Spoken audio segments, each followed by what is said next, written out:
اب یہ ذہن میں رکھے کہ 12ویں خلیفہ کے بارے میں کل ہم نے گفتگو کی کہ وہ حضرت سائمن پیٹر کی نسل سے ہیں، امام زمان کی نانی کی جانب سے، اور ہوتے ہوئے وہاں تک پہنچنے کہاں تک حضرت ابراہیم۔ یاد رکھیں کہ بغیر حجت کے امام زمان کبھی کچھ نہیں کریں گے۔ یہ جو ذہن میں لوگوں کی آتا ہے کہ آتی قتل عام کا واضح کریں گے، اصلا بالکل غلط ہے، 100% غلط ہے۔ ایک نبی اور امام پہلے حجت کو، تمام عقلوں کو، مینٹل لیول کو، آئی کیو کو دیکھتے ہوئے درساجے پر امام کے لیے قطعا جائز نہیں ہے کسی ایک آدمی کو بھی چھو دیں جبکہ وہ کچھ نہ جانے۔ اسی طریقے سے ذہن میں رکھیں، ان چیزوں کو کھل کے پہلے بیان کر چکے ہیں، یہ سوچتے ہوئے کہ شاید پرابلم ہوں گے۔ اپنے لیکچرز ہمارے 8-10 سال پہلے کے شیعہ ویوز میں اگر آپ جا کے دیکھیں، ہم نے پوری عقائد شیعہ، فقہ شیعہ کو بیان کیا۔ ہم نے واضح کہا کہ ہر کافر جہنم میں جائے گا، ہم نے واضح کہا نہیں، ہر کافر جہنم میں جائے گا، اس کو حجت نہ عذاب خدا بغیر حجت کے ہے نہ جہنم دا۔ آپ نیپال کوٹی میں 17 سال کی بودھسٹ لڑکی مر گئی تو اللہ اس کو جہنم میں ڈالے گا، ایسا ہے؟ اس کا امتحان ہوگا اس کے عقل و شعور کے مطابق، اس کا حساب کتاب ہوگا اس کے عقل و شعور کے مطابق۔ یہ یہاں پر جو اسکیموز 600 سال پہلے مر گئے سب جہنم میں جائیں گے، ان کو پتا تھا رسول اللہ، ان کو پتا تھا مولا امیر المومنین، ان کو پتا تھا امام حسین کے ساتھ کیا ہوا، ان کو وہ جو پتا تھا، جتنا عقل تھا،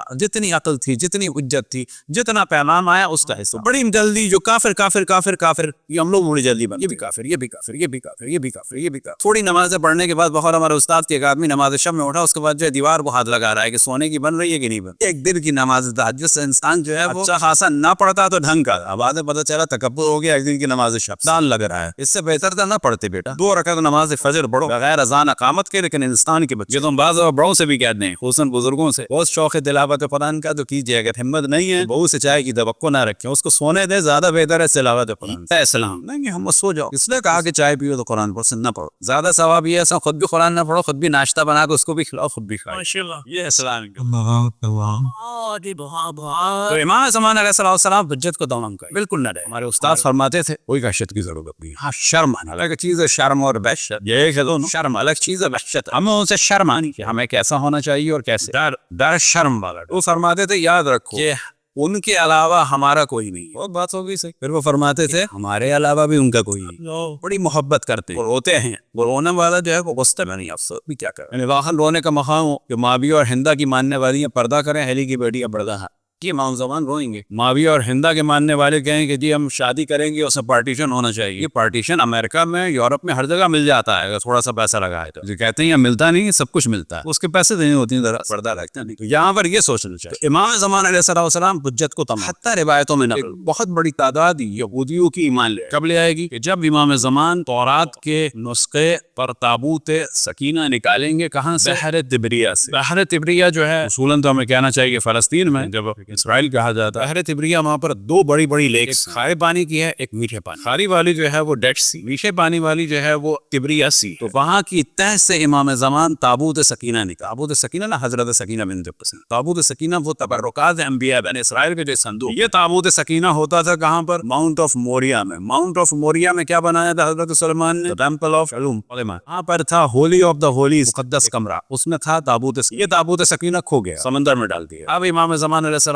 اس تابوت سکینہ کو نکالیں گے، تورات کو نکالیں گے، زندہ لے کے نہیں ماریں گے یہودیوں کے تلوار لے، پہلے اس تابوت سکینہ کو اور تورات کو یہودیوں کے سامنے پیش، یہودی اس کو چیک کریں گے۔ چیک کیسے کیا جاتا ہے؟ مثال کے طور پر لیئرز دیکھی جاتی ہیں کہ جو کسی بھی چیز کے اوپر چڑھتی ہیں، جو جیولوجی کا بھی ٹاپک ہے، اور فاسلز وغیرہ کو بھی چیک کیا جاتا ہے، اور باقاعدہ سائنٹسٹ بیٹھتے ہیں، اس کے بعد کہتے ہیں کہ اتنی جو لیئر جمی ہے یہ جو ہے مثلاً اتنے سال کا تو ہے، یہ پیپر اتنے سال کا ہے، اس کے اوپر جو لیئر جمی اتنے سال کی۔ تو امام زمان پہلے تورات پیش کریں، تابوت سکینہ پیش کریں، اور روایات میں ہے کہ اچھی بڑی تعداد یہودیوں کی ایمان، پھر بھی آپشن ہوگا کہ آرام سے رہو، لیکن وہ جنگ کریں، جب جنگ کریں گے تو امام جنگ۔ تو امام کا جو کام ہے وہ یاد رکھیں کہ تمام انبیاء کے وہ جانشین ہیں، رحمت للعالمین کے جانشین، ان سے راز و نیاز کریں، ان سے محبت کریں، کبھی کبھی تنہائی میں حتیٰ بھی بیٹھے بیٹھے جو ہے ان کا تصور کریں کہ یا امام زمان میں آپ کو پرسہ دیتا ہوں، ان تمام دنیا کی مجالس کے جو بانی ہیں اور صاحب پرسہ ہیں وہ، اور اس وقت یاد رکھیں کہ ہم میں سے بھی کسی کی اولاد کا اگر قتل ہو جائے تو ہمیں پہلے ان کو پرسہ دینا چاہیے، یعنی اگر شیعہ بیس پہ قتل ہوتا ہے، ہم میں سے بھی کسی کی آل اولاد کا بھائی کا، تو ہمیں پرسہ کس کو دینا چاہیے؟ لوگ ہم کو دے دیں لیکن ہمیں ان کو دینا چاہیے، کیونکہ یہ ہمارا نہیں ہے، یہ اور ہم سب ان کے۔ یہ جو بچہ اگر ہمارا مارا جاتا ہے، فرض کریں یہ بھائی وجہ سے نہیں مارا گیا، یہ ہماری ماں کی وجہ سے نہیں مارا گیا، یہ ہمارے دادا کی وجہ سے نہیں مارا گیا، ہماری دادی یا نانا یا نانی کی وجہ سے نہیں مارا گیا، یہ امام زمان کے نانا جد رسول اللہ کی وجہ سے مارا، ان کی محبت کی وجہ سے مارا گیا ہے، ان کے باغیوں نے مارا ہے۔ یہ امام زمان کے والد اور جد مولا امیر المومنین اور ان کی جدہ حضرت فاطمہ کی محبت کی جو میں مارا گیا۔ جتنا دکھ ان کو ہوگا، یاد رکھیں اس کا 1% دکھ بھی ہمیں نہیں ہو سکتا۔ اس عزاداری کے بانی بھی وہ ہیں، اس عزاداری کے صاحب فرصہ بھی وہ ہیں، اور اگر ہم میں سے بھی کسی کی آل اولاد کو قتل کر دیا جائے، چاہے عراق میں، چاہے شام میں، چاہے لبنان میں، چاہے بحرین میں، چاہے پاکستان میں، چاہے نائجیریا میں، چاہے شاخ میں، چاہے عرب میں، تو یاد رکھیے سب سے پہلے خبر سننے کے بعد جو ہمیں سلام کرنا چاہیے اور کانٹیکٹ کرنا چاہیے۔ اس وقت ہمارا موضوع زیارت چل رہا ہے، اسے ڈسکس نہیں کریں گے۔ سلام اور زیارت اور کانٹیکٹ کے معنی کیا ہے؟ یاد رکھیں کوئی مشکل نہیں اللہ سے کانٹیکٹ نہیں ہے کہ جن کے سر کے اوپر تھوڑا سا کپڑا ہے۔ ہر آدمی جو ہے ٹوٹے ہوئے دل کے ساتھ اللہ سے ایک فریکشن آف سیکنڈ سے کم میں کانٹیکٹ کر سکتا ہے، حتیٰ زبان بغیر ہلائے اور آج بغیر ہلائے۔ دل میں کہے یا اللہ، حتیٰ یا اللہ کہنے کی بھی ضرورت نہیں، اس مراد ہے کہ نہ کہنے آپ محتاج نہیں، دل میں رکھا کہ تمام کائنات کا مالک یا اللہ میں شامل ہوں، یہ آپ کو فوراً کانٹیکٹ۔ دل میں اس وقت آپ کہیں کہ یا امام زمان، اس اللہ کے نمائندہ وہ ہیں کہ جو غیبت میں ہے، یا امام زمان میں آپ کے جد حسین کا پرسہ آپ سے تم صلوات میں محمد